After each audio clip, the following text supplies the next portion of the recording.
All right, it is Friday. Means it's a hero workout called Feezy. We'll get into that in a second, but we want to say a big happy birthday to Juanita. Juanita, happy birthday. It's been a while since we've seen you in the gym. Hoping to see you back here soon. Hopefully Rico takes care of you this weekend. You guys have a great weekend. Feezy's workout is an 18-minute time cap. We raised this one up a little bit, and I'll tell you why in a second. So it's 3 rounds for time, so on the surface it's not too bad, right? But you got 5 front squats, 18 pull-ups, 5 deadlifts, 18 toes to bar, 5 push jerks, and then 18 hand release push-ups. The 5s really shouldn't hinder you too bad, but the weights are going to be a little bit different. The ones that are going to get you are going to be your pull-ups, your toes to bar, and your hand release push-ups. And then adding those on top of each other with the front squats, the deadlifts, and the push jerk, it's going to add on going into that round 2, middle part of round 2. So what we're looking at is these front squats, deadlifts, and push jerks. The weight's going to be different for all movements. So it's going to be up to the coach if that coach allows you and if we have room in class to give you 2 bars, okay? It's going to be individual coach discretion. If not, you're going to have to change your weight plates, which is what most of the time you will do in a competition anyways, so kind of get used to it.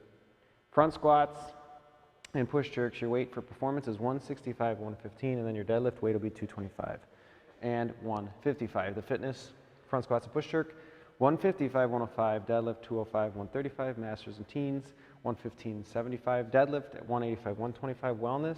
We're doing 55, 45 on all movements, so there will be no weight changes. Jumping pull-ups or ring rows are an option for the pull-ups. So, front squats and push jerks, it is a little bit heavier than normal. The deadlift weight is pretty light, so you should be able to go all unbroken on that and move on. But the biggest thing that's going to take your time is the weight changes. So that's why we added 3 minutes to the time cap. Originally it was supposed to be 15. We collaborated as coaches and decided that 18 would give you enough time to change your weights in between, especially with some of these odd numbers. And obviously when we're in a workout, sometimes it is harder to think in math, so it'll be easier just to kind of switch those out. Remember, for the front squats, this is coming from the ground, so you're going to have to be able to clean the weight that you put on your bar. Deadlift, since it's already on the ground, just kind of put the weight on there and move. And then the push jerks, you're going to be able to have to clean that weight and then push jerk it overhead. The push jerks and the front squats, I want it to be the same weight, so they shouldn't be 3 different weights out there. So when you're picking your front squat and your push jerk weight, base it off of one, the movement that you can clean it, and then be able to push jerk it overhead, okay? So it should be heavier than normal, it should be a challenge, but it is only 5 reps, so you should be able to push through that. Same with the front squats, and then I said that the deadlifts is lighter. You don't want to put this weight down on either the front squats or the push jerks unless it's an emergency, you have to bail. But the point of that is if you do that, then you're going to have to clean it again anyway, so it's a wasted movement, all right? So for the pull-ups, toes to bar, and hand release push-ups, short, quick sets. If you're really efficient at pull-ups, you could probably do the 18. I would probably look at 6, 6, and 6, or 9 and 9.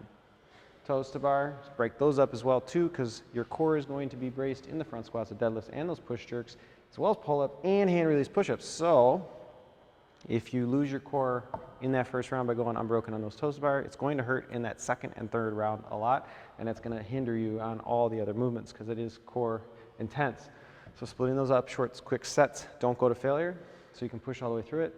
And then our hand release push-ups, they're just on the ground, hand release and push up. Really try to engage your core though. We're going to try to avoid the worm, so that means, you know, the butt rises first, or, you know, we get into like a seal push-up, then the hips come up. Try to make sure you keep your core and your quads engaged the whole time so you can come down and then move in one solid line. A lot of moving parts today. It is a hero workout. It is going to be fun, so we'll see you guys back here for tomorrow's workout, which is going to be another challenge. We've got wall balls in that one and high reps, so we'll see you tomorrow.